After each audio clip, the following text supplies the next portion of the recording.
Hello, and welcome to The Connection. This podcast is about understanding and building the connection we have with others and with ourselves. I hope that through this podcast, you will be able to have more joy and fulfillment in your life. I'm your host, Jared Hurst. So don't ask me why, but I felt inspired that I should do today's episode right here. I'm at Liberty Park. I have this entire giant park that I could go do a podcast at. And logically, I would go towards the middle and find a nice quiet spot. But for some reason, I felt inspired to do it right here, next to the busy freaking road. Don't ask me why. I have no idea why I'm here.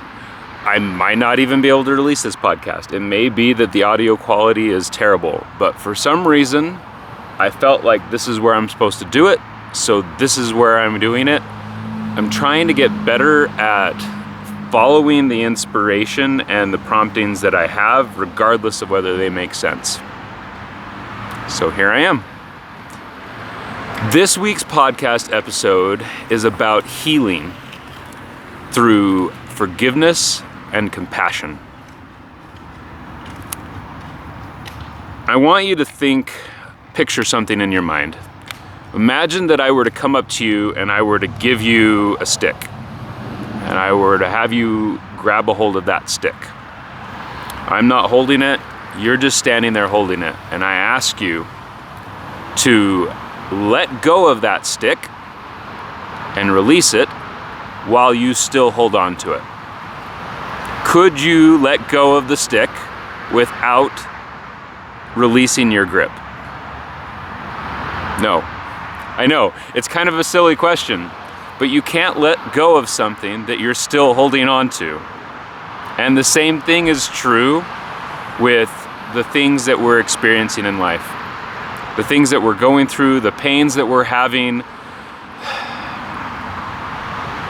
the regrets that we have, the ways that we have been hurt by other people. You can't let go of those things as long as you're still holding on to them. It's not possible. So how are we supposed to be able to move on from an experience that we've had in our life, something that's traumatic and painful, if we are having a hard time letting go of it? How are we supposed to let go of it when we have these terrible moments? Because they stick with us, right? When you have had somebody hurt you on a deep, deep level, it's not so easy just to let go. And I've thought a lot about that. And there's one thing I want people to understand. Your experience is your experience. Just because somebody else doesn't feel like it's that big of a deal doesn't make it not that big of a deal. I was talking with my daughter the other day, and we were just talking about life and things in general, and I said to her, what you're experiencing might be at the threshold of what you're capable of dealing with. So just because I look at that experience and say, I could handle that, it wouldn't be that difficult for me, doesn't mean that it's not that difficult for you. Doesn't mean that it's not a big deal. So don't ever judge somebody else's experience and what that experience has to offer and how challenging that might be for them to work through and how challenging might be for them to process.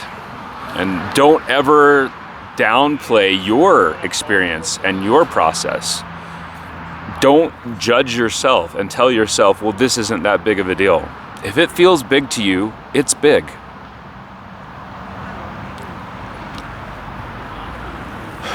So how are we supposed to let go of those things?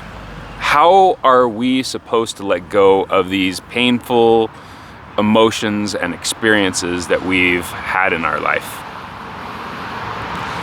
I think one of the keys is forgiveness. That's not always easy. It's not always easy to go about forgiving somebody for something that feels really egregious, that feels really intense. And I've thought a lot about how we're supposed to forgive someone that has really, truly hurt us. I think the answer is compassion.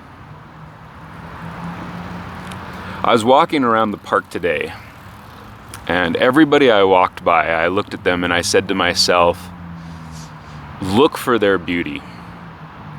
And you know what? Every single person I passed, I looked at them, I looked at their face, I looked at their body, I looked at their mannerisms, and I looked for the beauty inside of that individual. And you could see it. I could see it in every single person that I walked past. Everybody has this uniqueness to them, this incredible one-of-a-kindness that is that person. And you can almost see their story, even though all you're doing is seeing their facial expressions, the way that they interact with the people around them, or the way that they carry themselves. You can see that they each have their own little story that makes them them. And I also think if you look for it, you can try and see their soul. You can try and see this energy about them. And each person has it. Well, when you're dealing with somebody and you're trying to have compassion for them, how are you supposed to have compassion for somebody, especially if you feel like they did something malicious? They did something that they knew that they shouldn't do. I think the key to that is looking at that person and trying to see the best in that individual, trying to see all the pain and the experiences and the ways that they are hurting, the ways that they have become the individual that they are, and just looking at somebody with perfect love, or as close to it as you are capable of mustering. Seeing the best and giving them the benefit of the doubt. I know that's not always easy, but if you assume that either that they had the best of intentions, or that they've had just, you look at the pain and the things that they've gone through in their life, and you try and see what has molded them into the person that they've become, then I think it's easier to have compassion. I'm not saying it's easy. I don't think it's simple to have compassion for somebody, especially when you know that they know better. When you know that they have received love. When you know that they have all these incredible things that have happened to them as well, but you don't understand their perception. You don't understand what they have internalized and what they have rejected. If somebody spent their entire life internalizing all the bad things about them, all the things that make them not lovable, and they have rejected all the incredible things that they've ever been given, well, then it would make sense that they might have some really unhealthy coping mechanisms. And the thing is the forgiveness is not for them. It's for you. It's so that you can let go. You can look at them and say, I don't agree with your decisions. I don't agree with your actions and the things that you have done in life and the way that you've handled things. But I understand that you're an imperfect person. I understand that you have been hurt, that you have developed unhealthy ways of dealing with life, and I forgive you. I choose to let go of the things that you have done, and I choose to do it for me. There is this workshop that I went to recently, and the speaker, her name's Christy Holt, she was talking about how our perception is always correct. The way that we see the world is always accurate because it's our way of seeing it. We are always going to make those things true. If I believe that you are a malicious person and that you are mean and that you are trying to hurt me, then that is what I will see and that is what I will experience. If I believe that you are a beautiful soul that has been hurt, then that is what I will see. Our perceptions are always accurate. So what perception do I want to have? Which one is going to serve me and make my life better?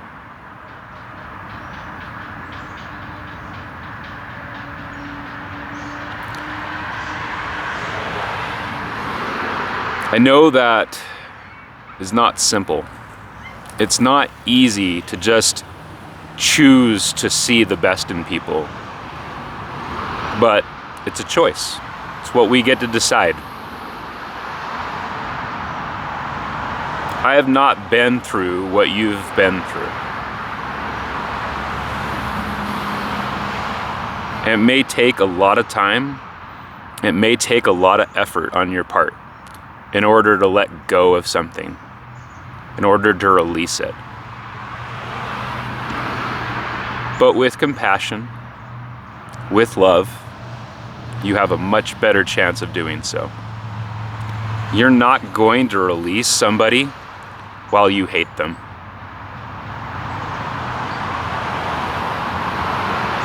You're not going to release somebody while you're still holding on to hope, even if it's hurting you. You have to make the right decision for you. You have to put yourself first. And we live in a world where the idea of putting ourselves first sounds selfish, but it's not. Putting ourselves first is the most loving thing we can possibly do. Because when we love ourselves, we have more to give everyone else around us. We have more compassion, we have more joy, we have more understanding, we have more resilience. All of our attributes are amplified when we take care of ourselves and we love ourselves. We give to ourselves. So give yourself the gift of release. Love, compassion, understanding, and forgiveness. I know you can do it. I believe in you. And until next week, remember that you are not alone.